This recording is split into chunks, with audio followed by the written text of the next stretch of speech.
This is section 3.2, page 3 of our notes. We have a graph here that is a piecewise graph. We want to define that and then determine the derivative from the left and right of -1 and from the left or right of +2. -1 being here, so we want to see what's going on to the left or right of that. 2 being here, so we want to see what's going on to the left or right of this. So first of all, the piecewise function. We have a couple of components. So we're starting at x equals -2, and we have this small segment of a line. If I think about what points those are, -2, -1, this is -1, 1. I could take a look at that and get the equation of the line. Actually, since it's pretty simple here, if I can just visually see that the slope is up 2 over 1. I could also do the slope formula, but I can see that it's a slope of +2. So I have 2x, and then I could project what the y-intercept is. If I go up 2 and over 1 again, slope of 2, that's going to put me at 3. So it's just simply 2x plus 3. I'll note that here. Remember, you could also do it using the slope between these two with your slope formula, and then use the point slope equation of a line. You got to convert it to the slope intercept equation of a line to put into this notation, but that's easy enough to do. So this is going to go from -2 up to -1, and it includes the point -2, so I'm going to put an equal sign there. And actually I could include this point on this segment, or I can include this point on this part of the curve. I'll go ahead and just include it right here on that linear portion. It doesn't matter as long as you don't include it in both parts. Okay, the curved section is y equals x squared that was given to us. The points that goes through is -1 up to 2. So -1 less than x less than 2. And here we need to be careful. We can't include -1 on the first curve and the second curve, so I'll leave that just as less than. The third part, let's see, I have the point 24 here. I have the point 38 here. So the slope of that, the slope would be 8 minus 4 over 3 minus 2. The slope is 4, so I have 4x. And then the y-intercept, I'll go ahead and do this with point slope form. I'm going to use y minus 8 equals 4 times the quantity x minus 3. So that's y equals 4x minus 12 plus 8. So y is 4x minus 4.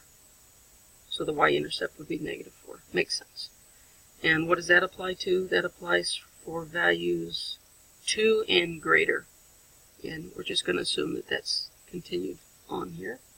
So I'm just going to write x is greater than 2. Now, because this point is solid, I need an equal sign either with the linear portion or with the x squared portion. It really doesn't matter as long as it's only in one place or the other, not both. So I'm going to put it with x squared. Okay, so now let's figure out these derivatives from either side of these points of question that we're interested in. So I'm just going to make a little table here. Here's what I want. I want the derivative from the left of -1, the derivative from the right of -1.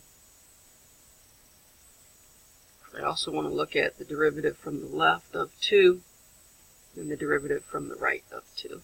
Alright, there's my workload.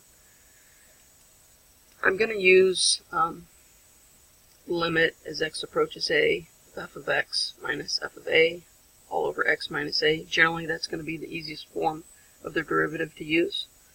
But even easier than that, I know I have two linear pieces.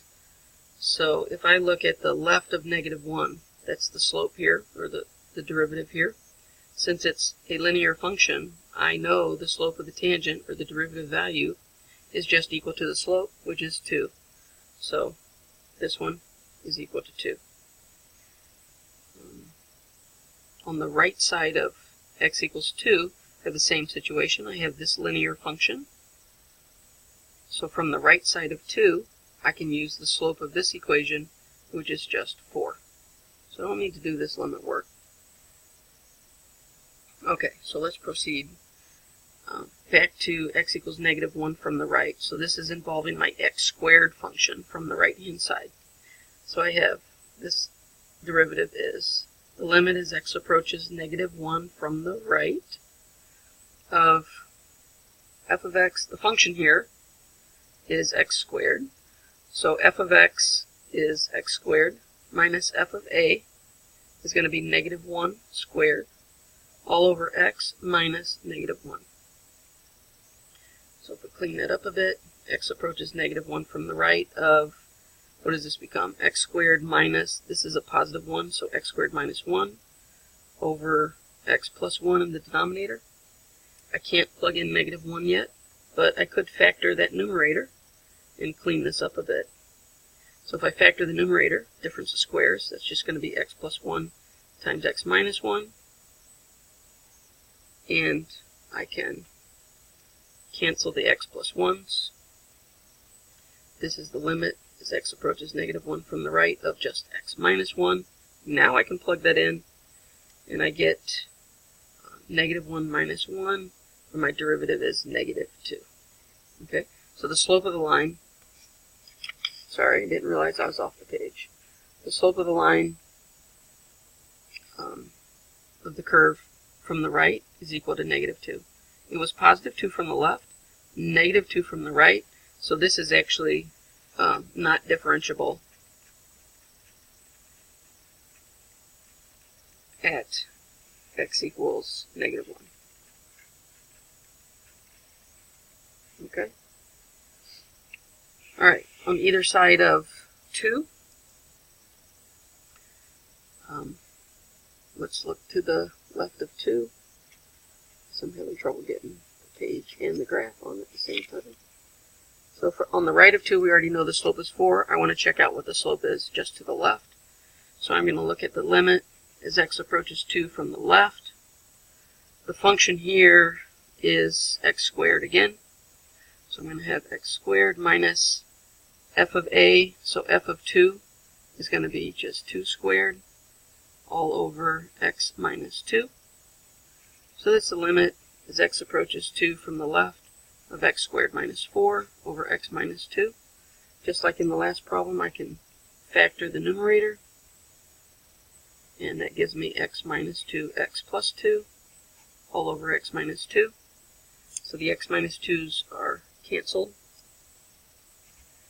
I get the limit as x approaches 2 from the left of just x plus 2. And now I can evaluate this limit by plugging in 2. So I get 2 plus 2 equals 4. And how about this one? I have 4 from the left, 4 from the right. Since those match, it is differentiable at x equals 2. Okay, so when it's differentiable, there's a smooth transition from one part of the graph to the other. Even though it looks like a corner here, it's a smooth transition. So sometimes the graph might look like a corner.